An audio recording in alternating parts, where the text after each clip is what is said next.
tierra natal. Esto que viene resultará muy agradable a nuestros ojos y a nuestros corazones. Lo que viene es una linda alegoría. Es una alegoría al pájaro Shogun. En la voz María Victoria Chamorro de Ferreira. Arreglo musical. Mr. Rodolfo Kramer. La acompañarán don Eladio Ayala Prieto, Graciela Moreno, Cecilia Teresa e Inés Ortiz Pascotilli, Jessica Ferreira Chamorro, director de escenografía Luis María Chamorro. Los recibimos con un fuerte aplauso.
Un indiecito guaraní y su desalmado por el grito de su madre perdió apoyo y cayendo se murió.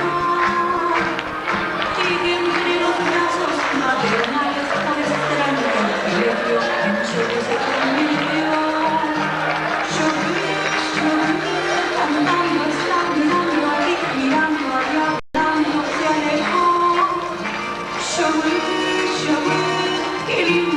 Qué lindo es perdiéndose en el cielo guaraní.